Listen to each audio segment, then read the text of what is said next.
Welcome back. This is the Alchemist Nation podcast. My name is Walter Morello, and I have the pleasure of traveling all across the country talking about real estate, business, and success with entrepreneurs who have become masters at what they do. Today is no different. Today I'm actually with a esteemed author. I've got Bob Burg, the author of the book, The Go-Giver.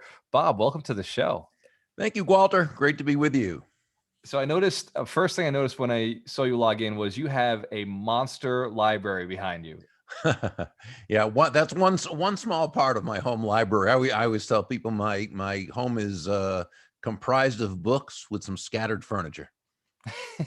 So you've been collecting books for a while then. Now, all those books behind you, have you read them? Yeah, I mean, most of them. I mean, so, there's always those books that you have or someone sends you and you don't get a chance. Although most of those are on the desk way to my left. So I've got a whole home full of these kinds of shelves with books, and I mean, I'd say 95% of them I've read or have used as research and so forth. But toughest thing for me is if I have a book, the toughest thing is to not read it, because I almost feel a sense of guilt, right? If you haven't read the whole book, it's like there's some sort of sin to that. And there really isn't, because you don't have to read the whole book of every book. There's some things you're going to take a few ideas, or somewhere a certain chapter has some information you want, but there's something about it on an emotional level that I feel like I've got to go through the whole book. I like that. The author worked hard to create it, and now you want to make sure that you've done service to the author. That has something to do with it, probably. Yeah.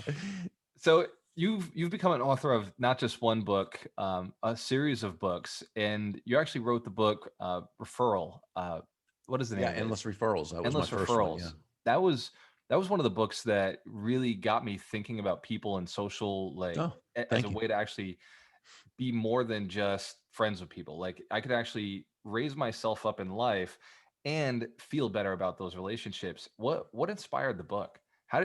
How did you even get into writing books? Yeah, well, I mean, it was because I back. was in sales myself, and there were certain things that worked and certain things that didn't. And, I learned from a lot of other great people. I've had very few, and I would say I've had no original thoughts in my life, but I've been able to learn from a lot of people. And I think what you do is you kind of take what you've learned and you synthesize it according to your own values and according to your own style and according to what seems to work best. And so really, Endless Referrals was the system, if you will, that I put together. And I always define a system as simply the process of predictably achieving a goal based on a logical and specific set of how-to principles. I love The that. key being predictability, right? If it's been proven that by doing A, you'll get the desired result of B, then you know that as long as you do A and continue to do A and continue to do A, you'll eventually get the desired result of B. So Endless Referrals was a system I put together for salespeople and entrepreneurs who, they knew they had a great product or service. They knew it brought great value to others, but they may not have felt comfortable with, they may not have felt, sorry, that was a public safety alert that came up on the phone. You just can't predict those. Yeah, live video, right? You don't know. And Awesome. so, it's for those people who didn't feel comfortable going out into their communities and developing the kinds of relationships where people would want to do business with them directly and or refer them to others. So that's why I wrote Endless Referrals. It was a standard how-to on how to do that, how to create those know, like, and trust relationships. Yeah, and I like it. And the book really changed the way I looked at people, and changed the way I looked at relationships, because I've discovered that people are really simple, right? Like they're not really complex machines. Like they just want to be cared about, and they want to know somebody cares about them. And if you do, almost like reading an author's book, you're like, well, I feel guilty if I don't. There's this law of reciprocity to it. So when did you realize it? Like at what point did you realize you were a referral guy? You weren't just calling people and like looking for business. You were a referral person. Well, when I was in sales, I realized that was just the best way to do business. With referred prospects, it's easier to set the appointment. Obviously, you're going in on borrowed influence, right? And so as opposed to having to make all those calls, not that that's not a necessary part at a certain point, and we all have to do those things. But we want to get to the point where we're meeting new prospects through the influence of others. Okay, so it's just easier to set the appointment. With referred prospects, price is generally less of an issue. It doesn't mean it's a non-issue or not an issue, but it's less of an issue because you're already going in based on that borrowed influence, borrowed trust. So you come in with that sense of, um, that sense of gravitas, if you will. So you can sell on high value as opposed to low price, as your competitors probably are. And we all know when you sell on low price, you're a commodity. When you sell on high value, you're a resource. And that's how you want to be positioned. And referrals help in that. With referred prospects, it's easier to complete the transaction or close the sale, however you want to say it, because again, borrowed trust or what we call vicarious experience. So, in other words, no, this person has never done business with you personally, but someone who they know, like, and trust has said, hey, this is the person to go with. This is the only person you need to speak to. They're going to take care of you. They're going to have your best interest at heart. Their product or service is fantastic. They guarantee it. It's, you know what I'm saying? And that just Yeah. makes it so much easier. And then another great element or benefit of a referred prospect is they're already of the mindset that that's how you do business because that's how they met you. So in their world, they see you as, you're positioned as that person who meets their prospects through referral, is able to sell on high value rather than low price, completes the sale, and then receives more referrals. So I just knew that was just a way to do business that makes your business really a lot more fun, a lot less stressful, and a lot more profitable. And so I decided to really study, learn, test, and I built a referral business for myself, and then taught it to others.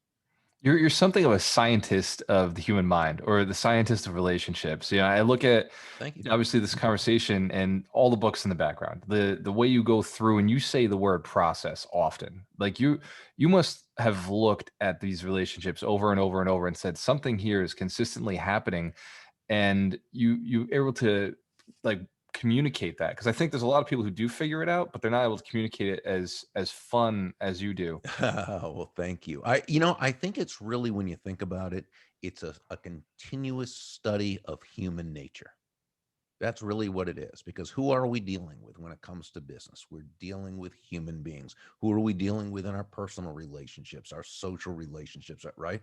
Human beings. So it would make sense then that to the degree that we understand the basics of human nature, the general psychological aspects of a human being, uh, and of course, we're all individuals and we all operate individually. We all pursue happiness according to our individual values, desire. Absolutely.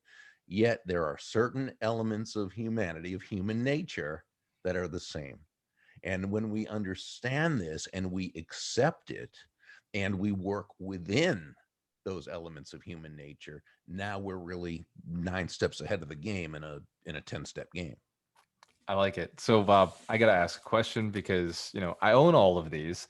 Oh, thank Why, you. how did you get through this? Like, after I read the first one, I immediately bought the other three, and I just went through in a week. I banged through each one in Wow, Audible. thank you. How did you come up with the stories? I mean, this is fantastic. Like, each one is Well, different, but they tie back to the first one. yeah. So I had a great co-author, John David Mann. Right. And John is and you can tell already, processes, systems, right? I'm a how-to guy. I'm boring, basically. Okay. John is a brilliant, brilliant storyteller and fantastic writer. In fact, he has his first novel, a thriller, coming out in July that he co-authored with Brandon Webb, the famous Navy SEAL, who they've worked on a few leadership books together. But now they co-authored a thriller, coming up, called Steel Fear, which takes place on a submarine, and so yeah, he's just a magnificent writer, and so that's why the stories sing as they do, because of John's brilliance. Yeah, it's just absolutely fascinating how you have the logical information piece, and then the story like brings it through, and you figured out really clearly, at least on this project, that you got to partner with people. What brought you to that? What made you realize, like, I can't have all the money myself, or I can't have all the fame myself. I've got to partner with Well, people. so every book I've done before the Go Giver series and after the Go Giver series have been solo efforts, into not solo efforts because you always have other people, editors and different people who help. But I'm saying, as far as the authorship, we're all singularly authored, mono-authoric, if you will, and and um, and so, but those are all how-to books, right? Right. So that the Endless Referrals book, the Art of Persuasion book, my latest how-to book, which was Adversaries into Allies. Those are all good, but that's different from writing a story. See, I can tell a story from stage, but it's usually something that happened, and well, it's always something that happened, but then you take it to that next logical step in order to make the point, to validate the how-to point that you said. That's different. That's anyone can pretty much do that. There's a big difference between that and writing a work that, while it's based on proven principles, is a book of fiction, which is what the Go Giver books are. And Right.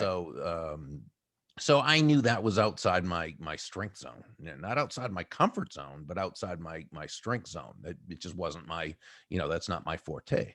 So I knew John because he was the editor-in-chief of a magazine I used to write for. And at the time, he wasn't well known like he is now. He was well known within his niche. Okay. Everyone within his niche knew he was brilliant, but few people outside knew him. After the Go Giver came out, he became the sort of the co-author and or ghostwriter of choice whenever a publisher or an agent had a celebrity, a big business person, an athlete, a politician, someone who had a book. John's the one they would want to write it. Okay. But back then, very few people knew who he was. Well, fortunately, I was one of them who did. Right. And so I had asked him to be the co-author and the lead writer, storyteller. And fortunately he said yes. And so we put it together. And so, as I say, one thing led to another, and here we Mhm. are. So you wrote another book, The Art of Persuasion, which I regret that I have not read it yet, but as soon as this conversation's over, I'll be ordering it. I see. I would say don't order that one, okay? Because I wrote that one quite a while ago.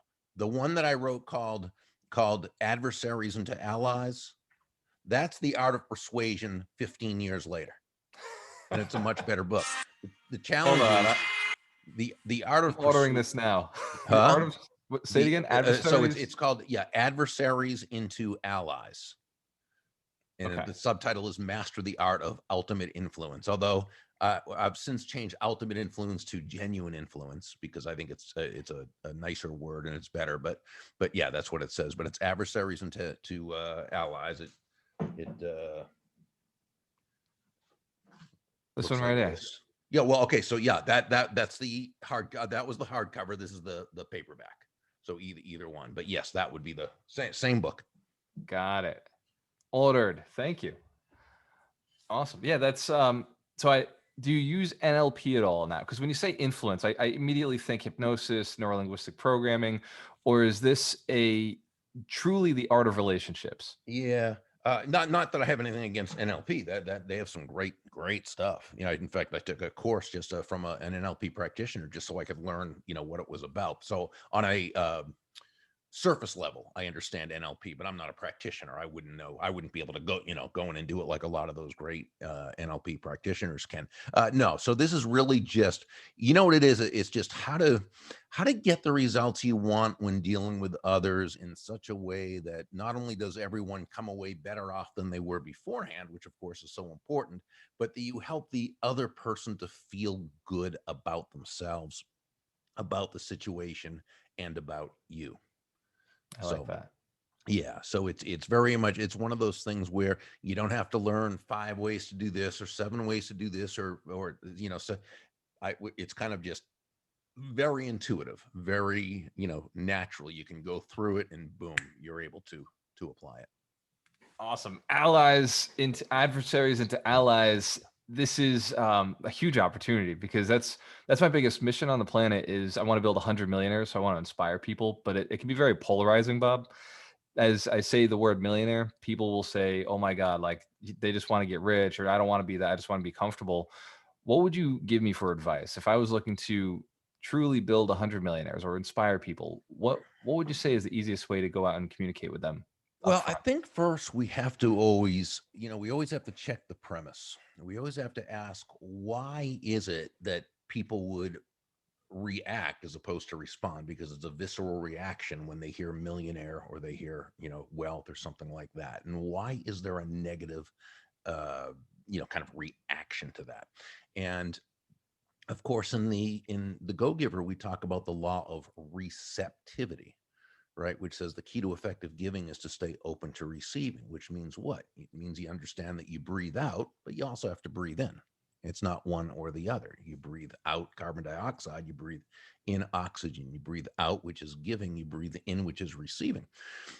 Despite the message from the world around us, giving and receiving are not opposite concepts, not at all. Giving and receiving are simply two sides of the very same coin.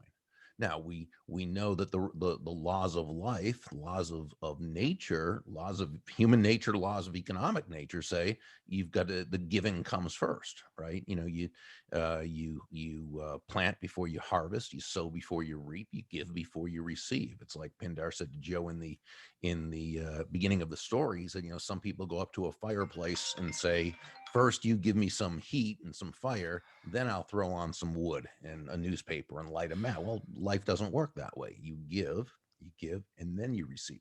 This is why John and I say that money is simply an echo of value, right? It's the thunder to values lightning. It means the giving must be the focus, right? Because remember, nobody's going to buy from you or do business with you because you need the money. Right. Okay. They're not going to buy from you because you have a quota to meet, and they're not even going to buy from you because you're a nice person. They're going to buy from you because they believe they'll be better off by doing so than by not doing so, which is great. It means that entrepreneur or salesperson who can truly and authentically place their focus on serving another human being, that's the person who creates that benevolent context for success. So if that's the case, and the only way that you can really make a lot of money is to serve a lot of people, why then, we should ask, do people have such a negative feeling about millionaire and money and right? Right. And it's the world around us. It's the messages we receive from practically everywhere.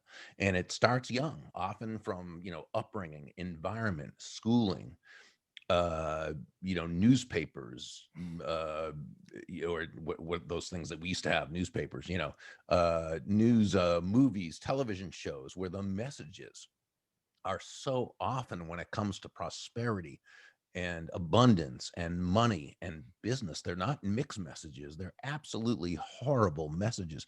Look at the political messaging of the last election about how there no one should be a millionaire, right? We should get rid of all millionaires, and billionaires shouldn't exist. And the important thing to ask is, well, why? Would that be a good thing? Why is that true that millionaires shouldn't exist? What would happen if they didn't? And what would it mean if there were no millionaires?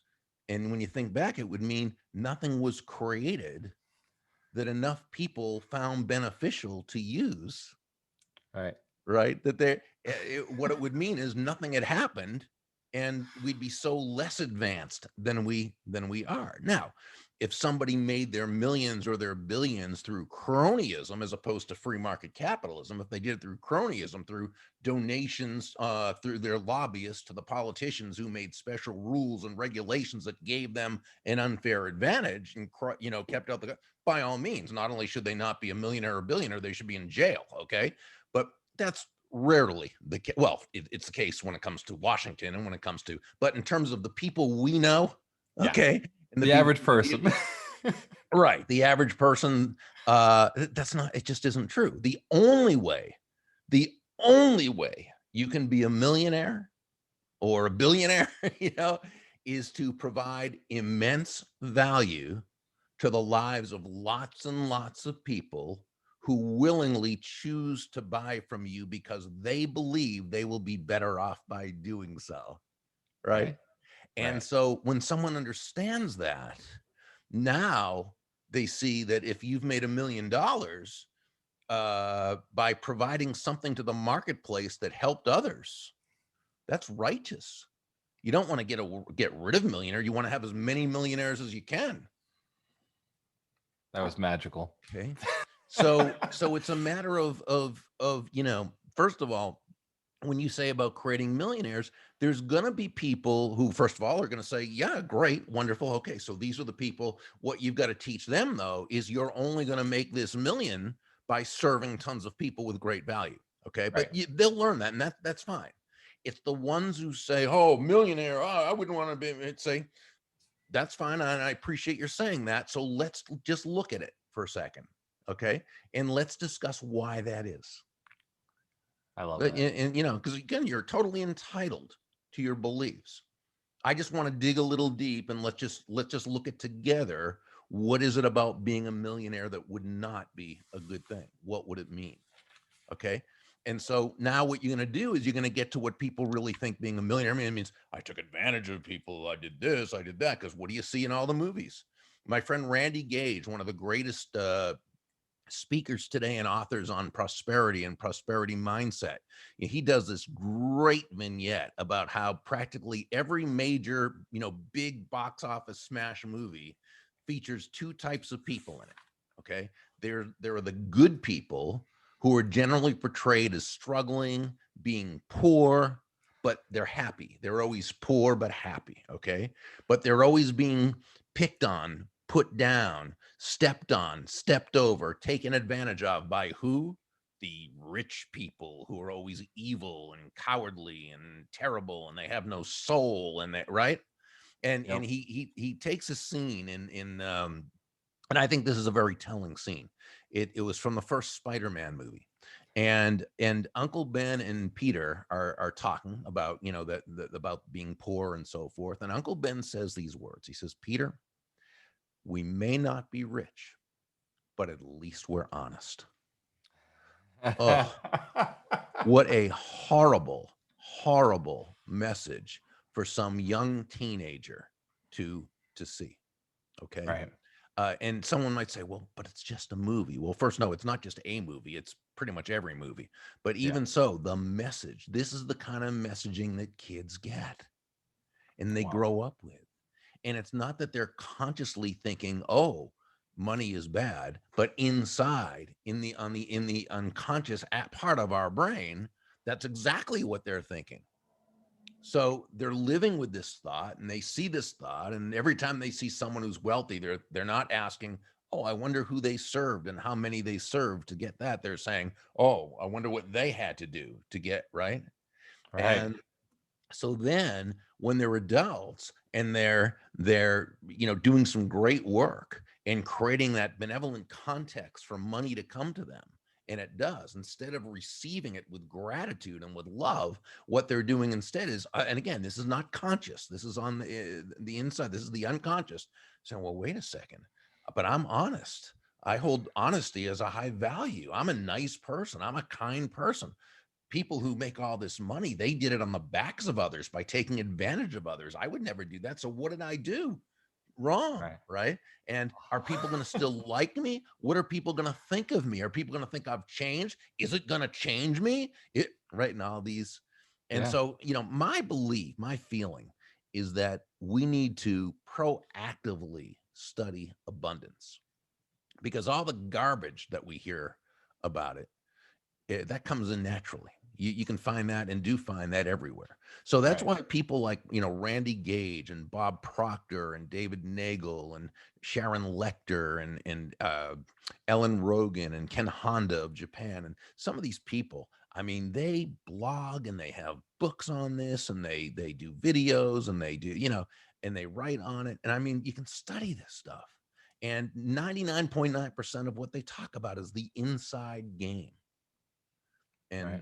And you teach people how to actually go out and do it and get do the thing to add the value to bring it, but they're saying, hey, but in order to really do that, you've got to be able to accept it. You've got to be at a place where you can accept it.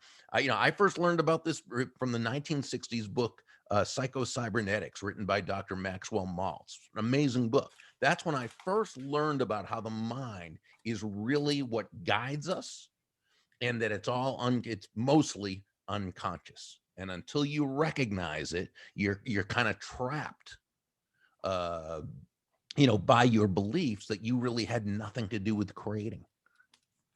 Wow. That's, I mean, that's a lot of what Tony Robbins talks about when he talks about, change your story. And T. Harv, when he's talking about the T. Harv blueprint, Eker. yeah, T. Harv Eker, yeah, the financial blueprint, Yeah. that those elements. Harv's another great guy with, when it comes to prosperity mindset. His book, The Millionaire Mindset, was a fantastic book. And of course, yes, Tony Robbins and they're, so the information's out there. Yeah. Right. There's no shortage. It's just Right. getting the person to be inspired enough to go read it and not think, hey, like that's that hokey pokey stuff, or that hokey stuff that isn't, in reality, I want to know what to do, when in reality it's up here first. Mhm. I think the Go Giver really explains that. I think it's like, Thank you. it's that book that I can give to somebody and they go through it or they listen to it, and it's the story that's enthralling enough that they can actually see the practical use of it. And because you tactically do go through it. And yeah, Bob, absolutely fantastic. I know I told you 25 minutes, so I'm gonna bring this into my favorite part. If Okay. you could go back, a couple weeks ago, to 20-year-old Bob Burg, and go back to yourself and give yourself 3 pieces of advice that would put you here happier, more successful, and maybe even achieving more, giving back more, what 3 pieces of advice would you give a 20-year-old version of you? Well, so first, I would advise myself to just make a study of human nature to understand that's what need to do. I would have also I'd also tell my 20-year-old, make sure that everything you do is based on high character, because your main commodity is going to be the trust that people have for you. But the biggest thing that I'd have told 20-year-old Bob Burg is, young Bob Burg, shut up and stop talking. Stop thinking you know where it's at. You don't. You Yeah. think you figured it out. You haven't. You think you understand the way life works. You don't. Because that's where I was. I thought I knew it all. And it Yeah. was only at that point when I realized I didn't, and I was willing to listen and not talk, that things started to turn for me. I love it, But Bob. at 20 years Amazing old, that would have been a advice. head start. No, it would have been, yeah, you would have been probably where you are now, much faster, right? I'm sure. So you and I were talking about community, and I love communities that surround themselves with motivated people, inspired people. People are going in the right direction. You've actually got a community that you've built around your concepts of being a go-giver. Can you just, before we jump off, I want to find out a little bit more about that and how, if somebody was interested, they could contact you or get more involved. Yeah, sure. It's called the Go Giver Success Alliance, and it's an online membership community. We call it a mentorship community because it tends to be there a number of very successful people, and we like to say we mentor each other. Okay, I'm kind Yeah. of the guide, but really we all mentor each other. And the flagship part of it is that every week we do one hour Zoom call, and yeah, together we learn, we discuss, we strategize, we collaborate. Mainly we just build very powerful relationships, so there's a lot that goes on back and forth and so forth. But throughout the week, as long as someone has a smartphone, they can always be connected, and it's really a beautiful community. So if people go to burg.com and they scroll down the page, they'll see a graphic that looks like a coffee shop, which of course is Rachel's famous coffee shop, which you'll remember from the books, right? And Of course it is. yeah, and they can then see if it's something they believe would be of value, and they're welcome to join us. Awesome. I'm pulling it up right now so I can take a look at it.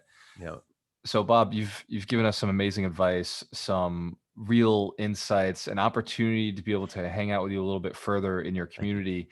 I want to thank you for your time here. You are an alchemist, and as I define an alchemist, it's somebody who can transform other people into a better version of themselves. So thank you for your time, your commitment to the world, this community, your community, and everything that you're doing out there. We appreciate you. You are a light in the darkness. Well, Walter, I just can't thank you enough. You honor me, and I love what you are doing and the value you're bringing to others. And I wish you continued stratospheric success. Thank you, my friend. Cheers to your success. We have a choice. Always work with the best. Thanks, Bob. Thank you. Very cool, man.